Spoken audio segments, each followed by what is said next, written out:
Hey, what's going on, peoples? This is Manuel Godoy, the CEO of Black Sands Entertainment. I'm here with Bryan Covington, the man, the myth, the legend behind Between Magic and Dreams, a novel series that you might have seen me selling over the past 6 months. He's with us today. He's going to be talking about his journey as an author, his current Kickstarter campaign, and then obviously we're going to throw around some questions at the very end. So if you're here, let me know in the comments section where you're from, where you representing. All right, I'm from Middletown, Delaware. Where are you from? Let me know in the comments section, okay? And Bryan, please introduce yourself to the people. Ladies and gentlemen, boys and girls, I am Bryan D. Covington, author of Between Magic and Dreams.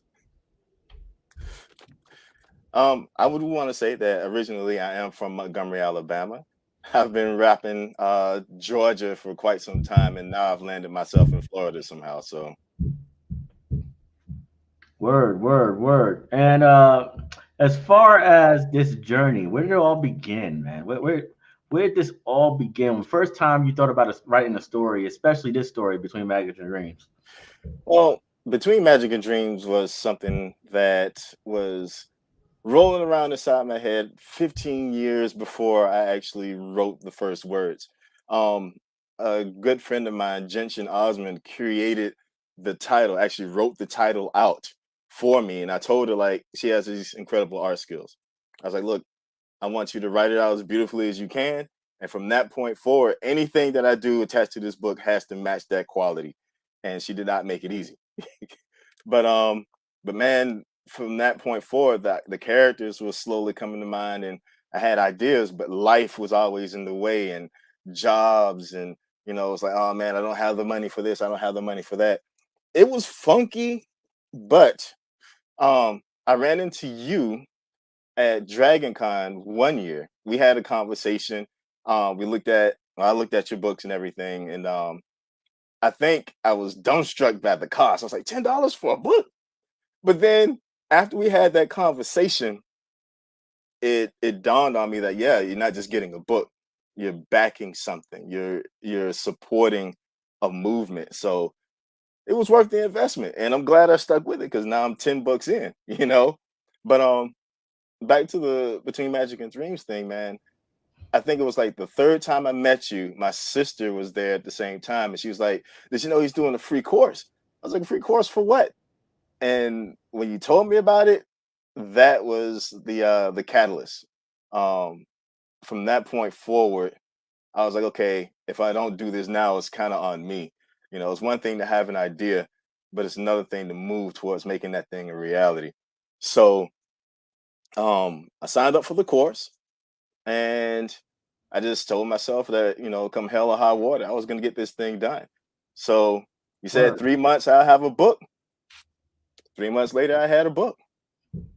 Yeah, how long it takes for you to release it though? Because I think it was, I think I dropped it in like April or May. oh, got you. Yeah, All right. yeah. So that's the reality of this thing, man. Sometimes you just gotta pull a trigger, man. People get stuck on an idea forever and never actually like get it out there. So he Yeah. did. He got it out there, and it was warmly receptive because, I've sold his books in the past, and we always did great time. We had a great time selling it. It sells very well in my store, so I keep selling it. Right. Most of the time, I get people off my store pretty quickly. I don't see the Oh, move.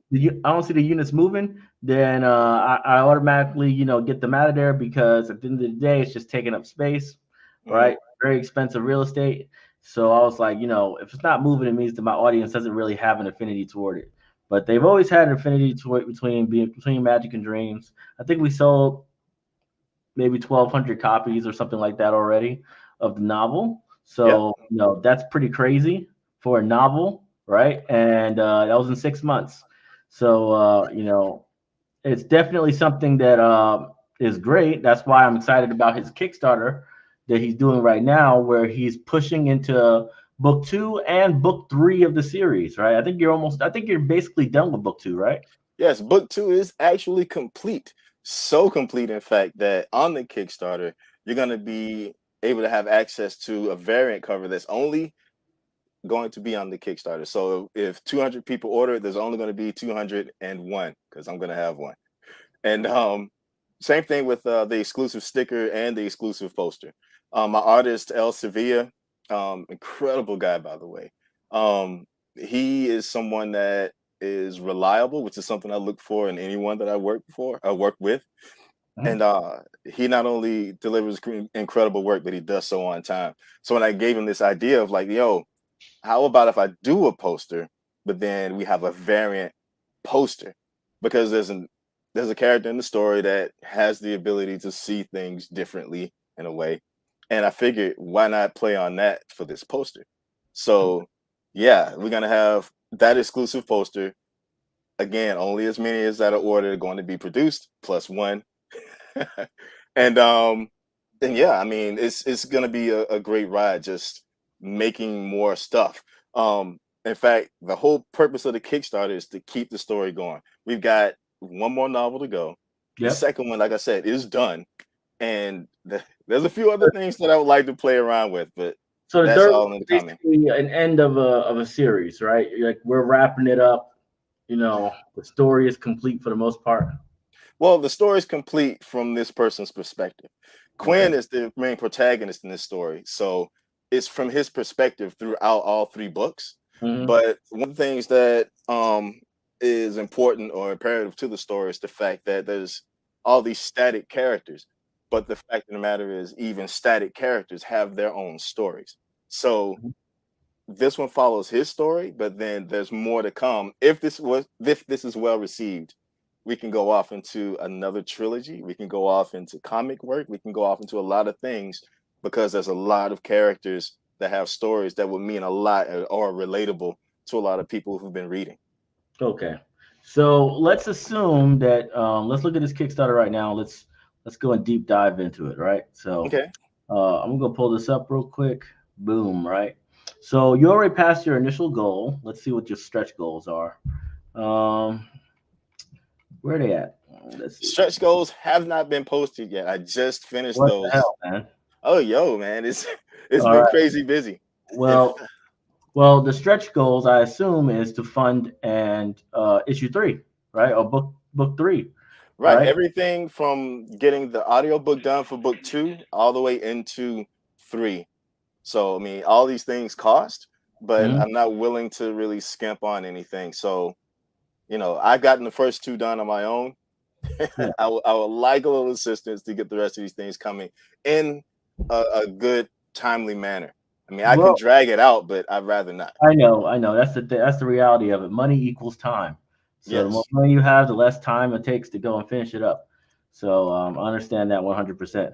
Hey, so me personally, me, I financially support this brand in general, right? I mean, I like it when a student actually finishes the work and does something, right? 'Cause I can't stand. Me personally, me, I financially support this brand in general, right? I mean, I like. That, I don't know what that was. Okay. Yeah, I was looking at that right there. But basically, like the reality is, when you're working on this stuff and you're actually succeeding, right? Hmm. It's just a testament to what I do as a teacher, right? It's like because I wanted a whole bunch of offers, and some did, right? They made their first book on the course, right? But I want them to make books, make a future, have some income coming in from it, right? Just move on to that next level.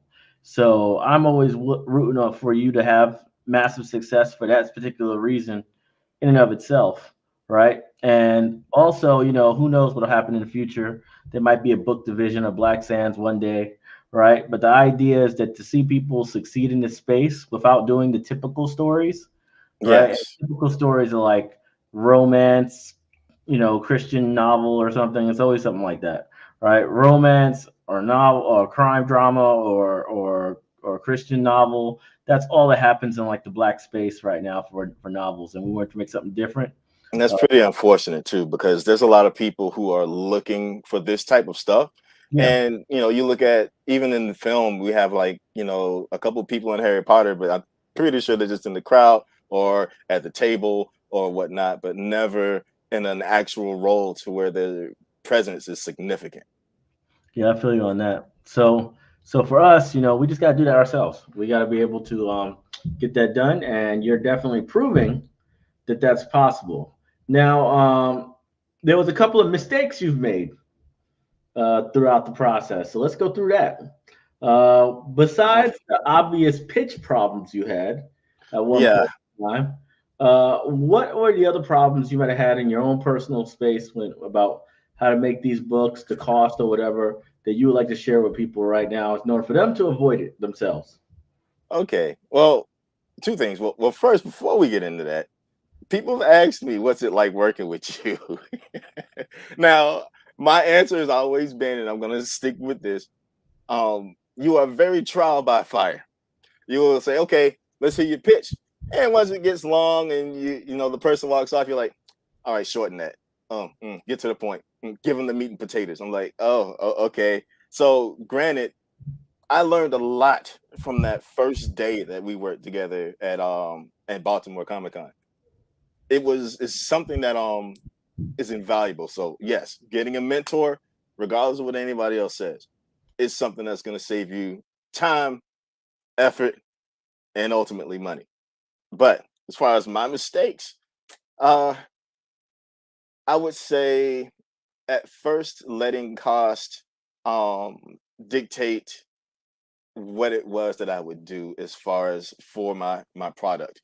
Of course, I went for like, oh man, let me see if I can get this person to do my editing instead of paying this guy. Now, value costs. You get somebody to do something for free, you're gonna get free looking work, right? So it's after I got it, I had somebody read through it. I don't like free. I don't like free at all. Yeah. Oh, and no free work ever. And considering now how I'm now working with a lot of people, I don't let anybody do anything for free, even if they offer. Just because one, I want to set a different standard, but two, you put money on the table, people are more apt to give you better quality. They're accountable. You just say, I'm not going to pay for that trash. And that's it. They're going to make it better. So, I mean, there was that. Another thing was wasting a lot of time on side projects, right? I mean, once the first book was done, because if you try to do it all yourself, you don't get anything done. So I kind of put the side projects aside, and instead of trying to do everything for this book myself, I let the capital do the work, which is something that you had in your course. That's my number one slogan: let the capital do the work. The hell with that. I ain't doing nothing. So yeah, up front, I didn't have like a whole lot of cash, but I stacked it. I built up, and then was like, all right, how much is this? There you go. I don't haggle, because once you start haggling with people, it makes them feel as though their work is worth less than what they expected to get paid for it. So you start off on a good spot and keep it moving from there. That mutual respect builds throughout that business relationship. I feel you on that. So those are a couple of things. Other than that, man, I don't know. I think the fact that I had mentors kept me from making a lot more mistakes than I did. Yeah, I guess so. At the end of the day, people got to stop you from doing crazy stuff. And one of the biggest ones that you said, which is very true, is side projects. Oh, the obsession of side projects from new creators is crazy. They work on everything in the world. Like, hey, this novel sold thousands of books. You know what? I should make it into an anime. Like, can you afford it? No, but I'm gonna dabble on it for 2 years. Right? You're like, oh my God, man, just freaking make the next book. The book sells. Right? It's like you stick with the thing that brought you to the dance. If the book is selling, you make the next book. Case closed. Right? Like LL, man, you diversify once you're successful. It's like one day you're gonna have a bundle. We have book 1, 2, and 3 for $40. Nobody's gonna blink an eyelash at that price, right? Book 1, 2, and 3, and it's gonna have phenomenal margins, and you're gonna be able to sell that as many times as you sell an individual book, because people like sets, people like completion. So the person that goes to the store and wants to buy Between Magic and Dreams, they don't care if they spend 40 versus 15. All they know is the complete story is here, so I'm going to buy the whole series, That's right? right. And that means margins are going to be phenomenal. That's when you actually have a living, right? Because you can't make a living off of one book. I don't care how good the book is. You need Yeah, multiple books, and they need to sell in collections. That's how you start making big money. And yeah. Without fail, every single person I've spoken to that's doing well in it told me the same thing. You want your first book to do well? Put out your second book. Yeah, so I'm excited about that. Now, before let's go get into the questions. I want the people in the crowd to start asking questions to Bryan and myself. Any questions at all related to novels, books, comics, the future, whatever. We're going to be answering your questions, and I'm going to look personally on LinkedIn because LinkedIn is not connected to the chat, so I can't see the comments on LinkedIn unless I actually get them in the LinkedIn channel. But I'm watching. I'm watching you guys. So just leave your comments over there, whatever questions you have. Remember, you can back his campaign right now. Uh, he's at 29 backers. So I don't care what anyone says. By the end of the night, I want to see 40 backers on this campaign. All right. I want to see at least 40 backers on this Kickstarter campaign between Magic and Dreams. The link is in the description. All right. So all you gotta do is just put the click the link in the description. You'll be able to go to it and back the campaign and get you some novels. If you haven't even bought any yet, now's a good time to get them. Now let me see them questions. Come on, hand them off. Another thing is on Here's, that campaign. Oh, I'm sorry. Go ahead. here's a good How can I question. build my audience? My audience. So I haven't helped you at all yet, and you already got this amount of support, right? Mhm. So how'd you do it? Well, um, I've decided that I wanted to do things differently from the ground up and Mhm. take the knowledge that I've been given from my mentors and from other people that I work with in order to accomplish this goal. So instead of simply, putting out content and saying, "Hey, follow me," I Mhm. would actually reach out to other creators who are, just starting out or if they've had stuff out for a while, and I would purchase their product. Number one, I wouldn't tell them what my plan is, but I would purchase their product, read it, and if I like it, I put it up and I talk about it, right? I mention them so that they see what I've done. But my whole thing is to build a community Yeah. where we start pushing each other's stuff. We start being our own influencers. And that way, now my product has got his followers' eyes, and vice versa. And then you move on to the next person. Yeah. As you build, now we've got this cross pollination, and we're all starting to grow, and it's not hurting anybody in the means of like, hey, yeah, I'll back your stuff, but give me a book. These things cost money, and the production of it wasn't cheap.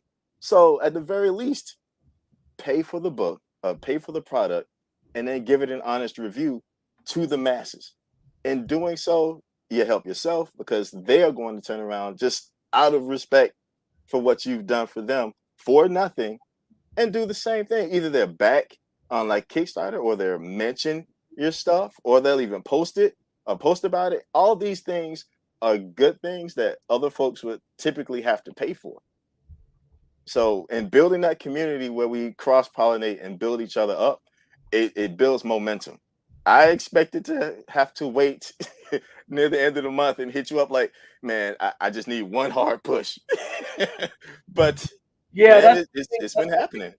that's one thing I'll say too, like reciprocity. So what he's really talking about right now is the theory of reciprocity. All right. So if you don't know what that is, go look at the 5 laws of, I think it's selling or something like that, right? 5 laws of selling. So reciprocity is a law which states that if I do something for you for free, you will do something for me in return. Maybe it's buying my book, maybe it's giving a shout out for my Kickstarter or whatever. But the idea is I don't have to ask you to do it. You feel obligated to do it because you have received something of value yourself. You understand? And no one tied any strings to it. You just got it.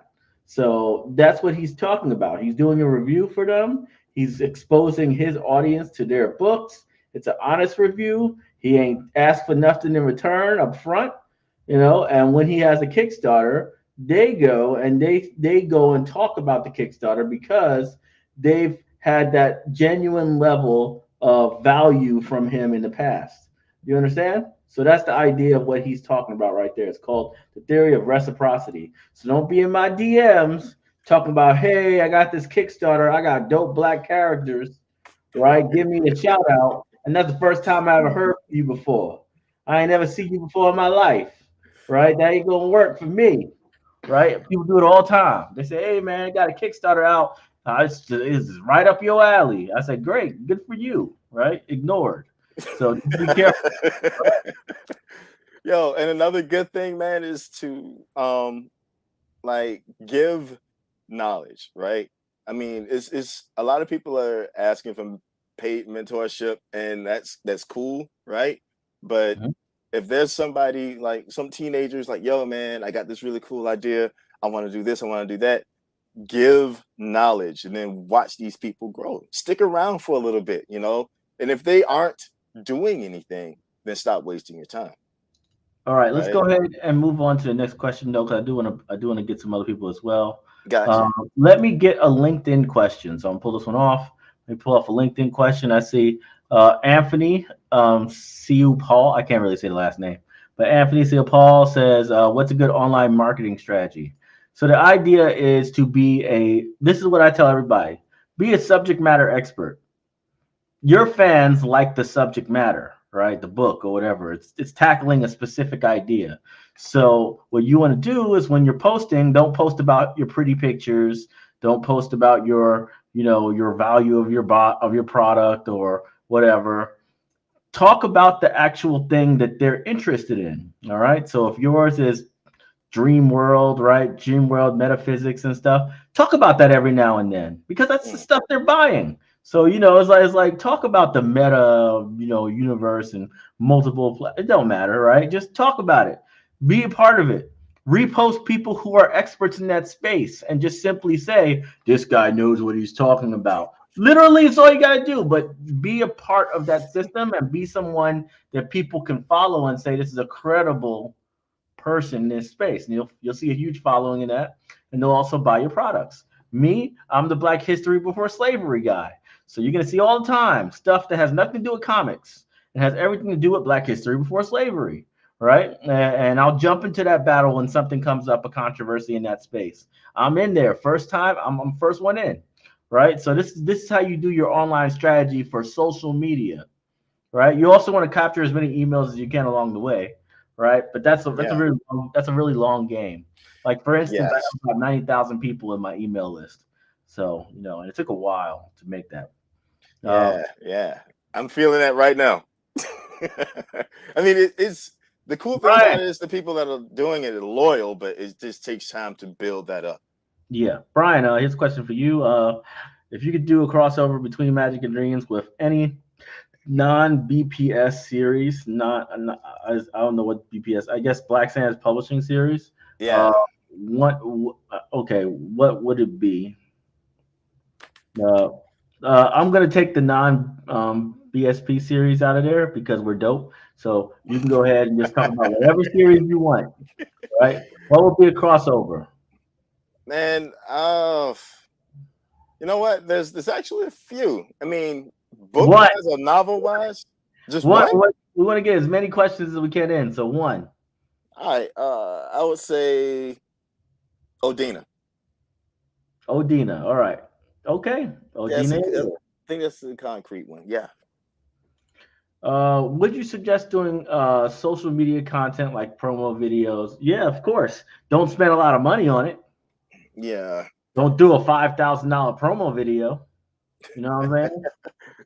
Oh, people do it. People do that. People will spend like $5,000 on a fucking video for their Kickstarter campaign, and you'd be like, "That's your whole Kickstarter budget." I know it'll look good, but you're not making that money back. I once heard some clown. This guy was a total idiot, but yeah, he did like $20,000 on Kickstarter, and he was like, "Yeah, man, almost broke even." I'm like, "What the hell is wrong with you? The hell would you do for this Kickstarter campaign?" I'm sure that wasn't the plan. Sweating bullets at 18,000, sweating bullets, and I'm like, what is wrong with you guys? Like it's not that serious, right? So I always tell people like control your costs, man. Promo is, you know, you gotta control the cost, man. You end up spending more money on your Kickstarter campaign than what you raised. It's just wild stuff, you know.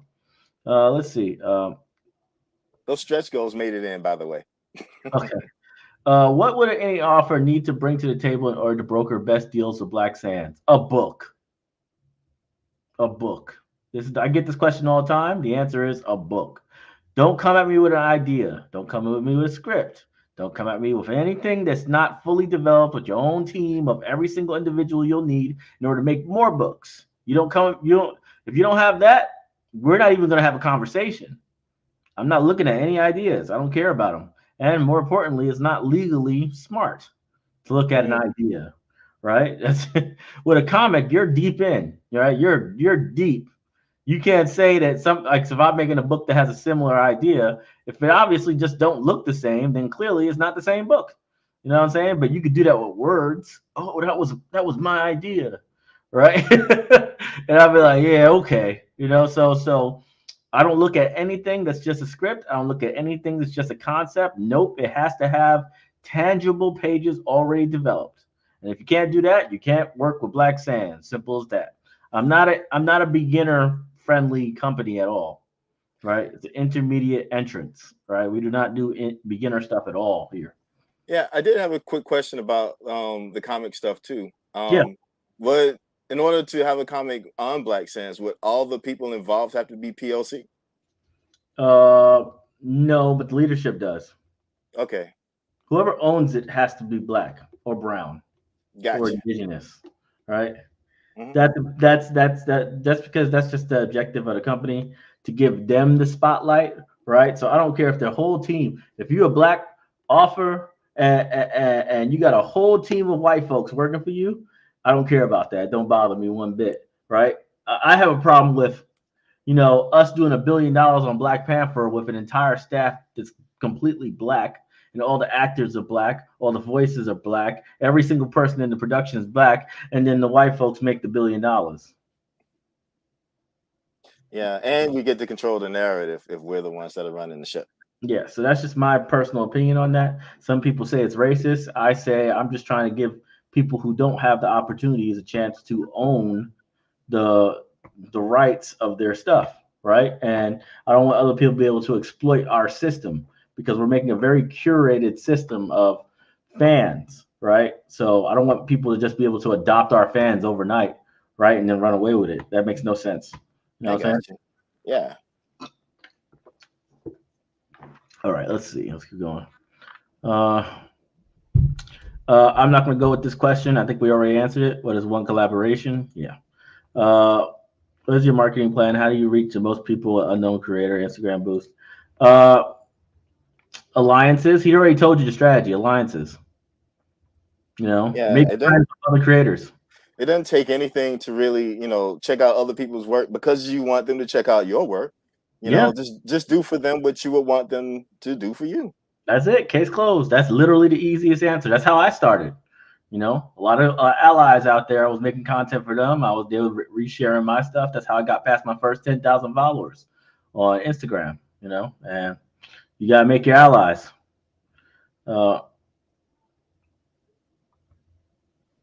Let's see what else. I'm checking here.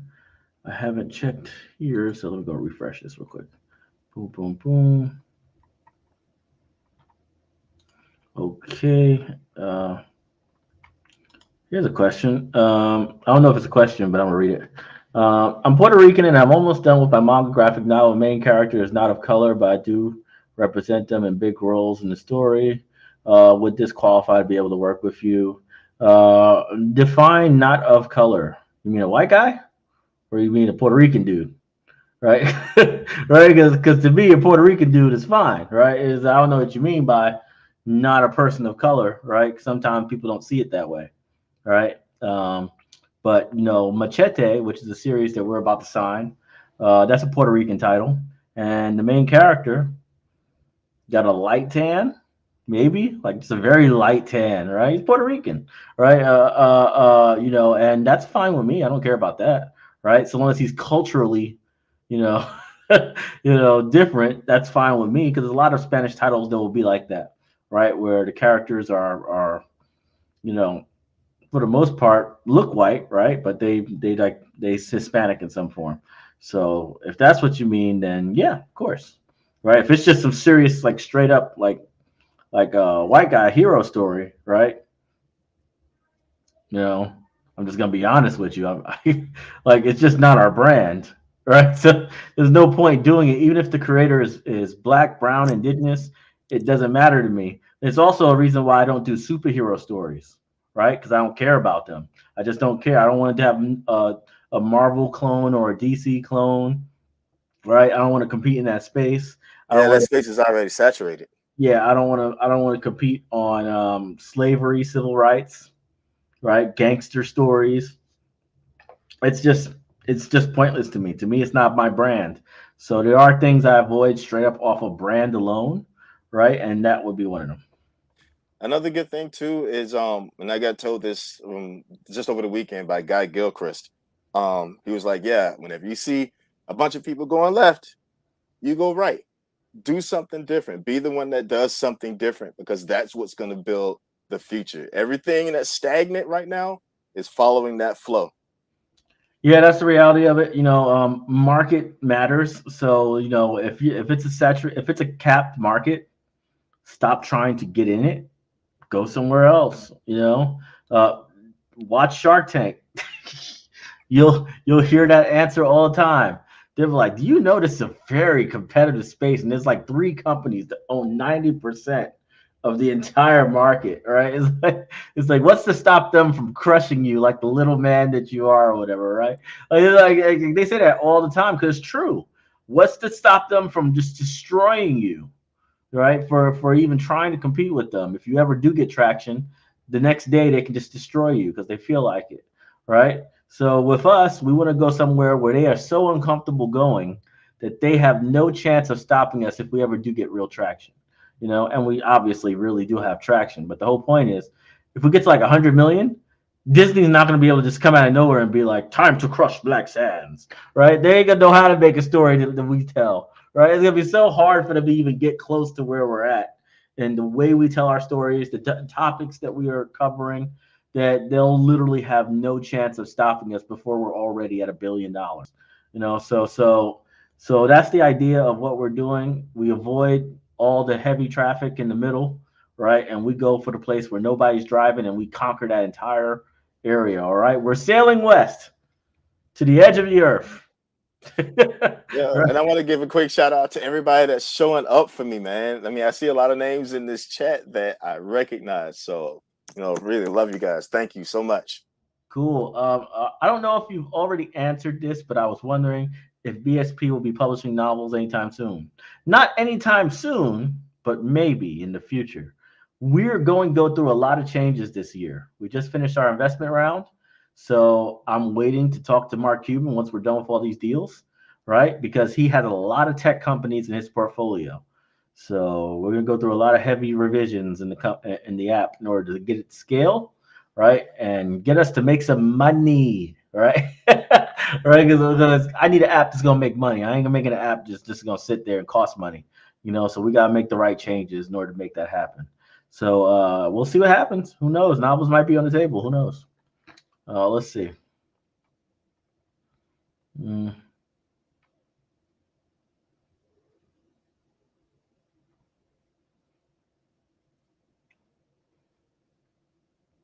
Let's see. Would you say Kickstarter is the best place to start getting your stories out in the world? Okay, this is a good question. Would you say Kickstarter is the best place to start getting your stories out in the world? And can you suggest other platforms to start on? Kickstarter is to fund your stories. It's not to get your stories out there. To get your stories out there is, Facebook, Instagram, YouTube, Mhm. TikTok, right? That's to get your stories out there. Kickstarter is not for exposure. Kickstarter is to pay the bills. Yeah, So Kickstarters after you've gotten that exposure. yeah, so if you go to Kickstarter first and never been exposed, you're gonna be one of those failure Kickstarter campaigns. And that's never a good look because it stays on your record. So just be careful about that. But that's what I would say about that specifically. Kickstarter is not for exposure. It is for be exposed to fund their projects. All right. Let's see. I'm gonna take like 2 more questions and I'm out. Let's see.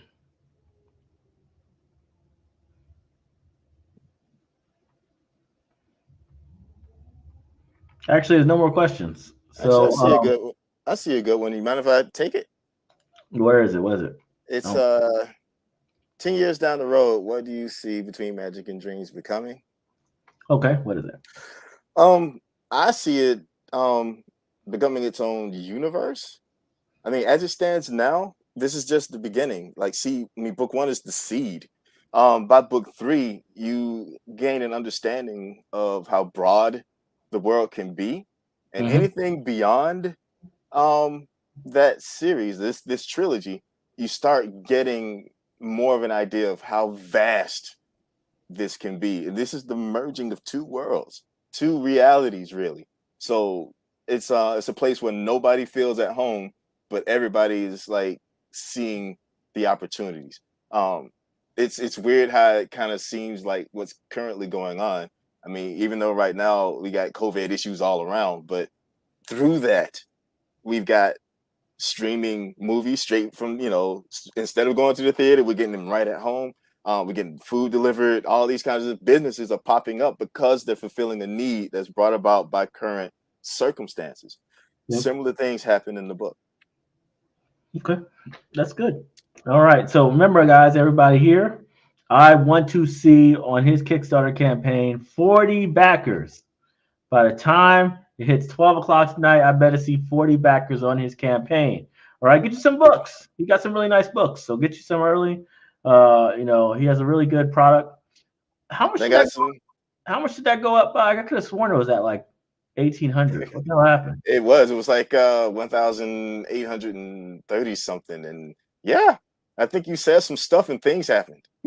There's only 1 backer or 2 backers that came up. Somebody must have bought. You must have had a really expensive tier. I did. So look, throughout my tiers, man, there's a lot of really good stuff. Okay. But there's a certain tier that I think if they did hit that $1,000 tier, then that means that they're gonna be immortalized in this book. Oh, okay. Maybe that's what's up, right? Hopefully it sticks through at the end, man. I hate those big, big tiers disappear at the last day.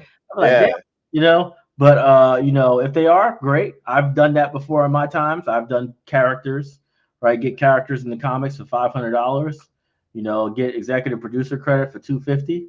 So I've done that plenty of times before. So I know people are excited about those kind of things to be immortalized, right? Like I said, this book series is not a fad. All right. I've sold a lot of the books on my store. It's still on my store right now, Between Magic and Dreams, book 1. So you guys are clearly buying them, right? Which means it has, it has a life of its own, right? So this ain't some fad. They'll never really get off the ground. It's already selling copies, thousands of copies. And let's keep that train moving. That's what we call generational wealth. Exactly. Right? Let's talk about generational wealth by buying black coin. Go buy that black coin by some random person you've never met before in your life. And print some NFTs on that black coin, man. It's going to be worth bazillions one day, right? And we all get scammed out of all our money every time. So let's go invest in, real products, right? Real things. And you never know. If this guy keeps continuing and he sees success, maybe he'll do an investment round where you can buy into his brand. You never know. That's what happened to me.